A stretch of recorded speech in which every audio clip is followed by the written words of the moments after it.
There I know the beads are gonna lie on top because I wanna hide my pinhead. So I'm gonna start that flower for some reason. Okay, so I'm gonna do him. So I'm just gonna bring up pretty far away from the V. I'm gonna start at the inset or the V of the petal, but I'm gonna do my knot and my pinhead with my couching thread up a little far away because I wanna stagger my pinheads. I don't want them on top of each other. Okay, so I've got this basting, the couching thread is now anchored. I'm gonna bring him down and bring him up by the V, okay? And I'm gonna park him over here and leave him because now I have to attach the double-stranded thread. Come on, sometimes you just can't. The magnifiers are great, but their focal length is only so far. Okay, so now I'm gonna make sure my pinhead does not fall in the same place with my double-stranded thread, okay? So I'm my knot and one back stitch, which is a pinhead. Okay, now I'm gonna bring my thread up where I need the line of beads to begin because this is what the beading thread is what we're dealing with. So I am putting him exactly in the V on the line where the white and the black begin. So I'm really on the flower line, okay? So now he's ready to begin, so I have to load the beads on. Is that enough? No. Okay. Okay. Because this is the whole reason for this bead pouch. Is you want to pour every bead you have except for a couple so you know which bag holds okay. what color. So pour them all in until you have just a couple left. That's plenty, probably. Okay, so you know to put the W2s back in that bag. Okay, now I'm going to make a mountain. That's the whole reason for this Japanese bead pouch is I'm making a mountain of beads. Okay, I'm going to pick up the double-stranded thread, and I've got the mountain. And I'm going to take this needle and I'm going to hold him parallel to the surface and I'm going to just poke into the mountain. And I'm just poking in and I can look the other way and beads are going on my needle. See, I'm loading up the needle. So I need to put on enough beads that will make one petal. Okay, so probably 3 needle fills will do 1 bead, 1 petal.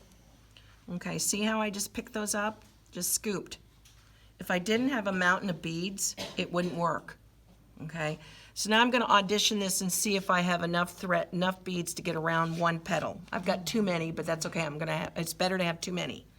So now I'm gonna take this and move it over here. Usually I pour it back into I'll just move it over. Yeah, I've got all the beads I need. Get rid of those beads because you're gonna spill them, okay? So now this is the whole secret of the coma. Okay, the double-stranded thread that's got the beads on it, I'm going to park the needle into the little X of the ponytail thing. You've got to have cloth-covered ponytails. Real rubber bands will tarnish your needles. So never use real rubber bands. Okay, I'm going up. Okay, so I have to bring this to the surface as high as I can, get it taut, and now I'm going to wind it down to the surface. Okay.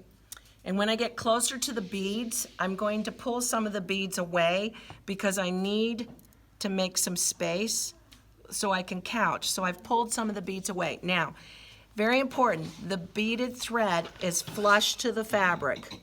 Okay, let me show you, this is wrong. If the beaded thread is above the fabric, you can't couch a line down onto the fabric. So it needs to just turn it. And so now the thread is next to the fabric. Okay. So now we look for the single couching thread. This is a single strand. And whenever you begin a line, you couch at the beginning just 1 bead. So I'm going to move all the beads out of the way except for 1 bead. And I'm going to bring the couching thread up. Okay.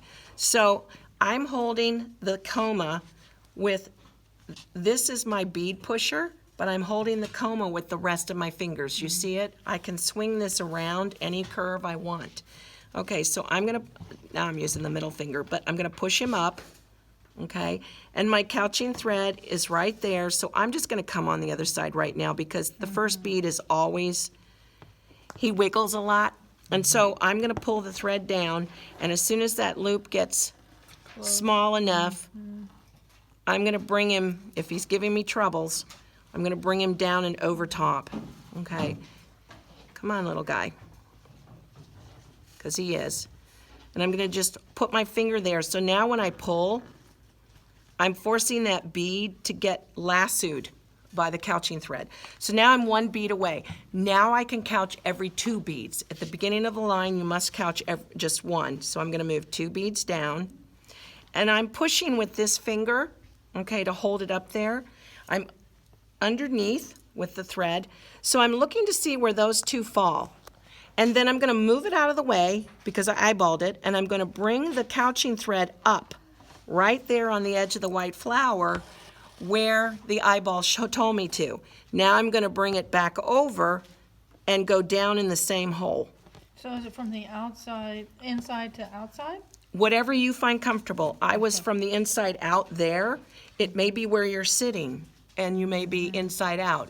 There's no right or wrong. What is comfortable? Okay, so now I'm gonna move 2 more beads up so you can see how I use the index finger. And I'm letting the right hand come up and down the whole time, up and down, and the left hand is keeping the tension on the coma. The coma must be tense. You must keep the thread that's going through the beads tense at all time. If you let it get loose, your line will get loose looking. Okay, so every time I couch, I'm gonna push this up. I see where the 2 fall, pull it out of the way so I can come up on that white line.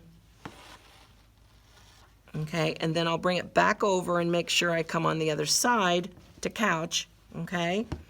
Now, when I go down with this couching thread and tug, I tug this too, tug, tug, because I'm making sure any thread that's in those previous beads is still taut, okay? And that's what gives you your curve. So now you just keep on going, okay? Bring 2 more beads up. Now, if you get in a really, really tight curve, when you do these tiny, tiny circles, it's so tight you're gonna have to couch every bead. This is a gentle curve, so I can still do every 2. But when I get to those blue ones, I'm gonna be doing, and so now I'm just keeping the tension again with my left hand is on the coma, okay, and my right hand's going up and down. Do you ever do more than 2? No, and I think I just tied a loop. Pardon me while I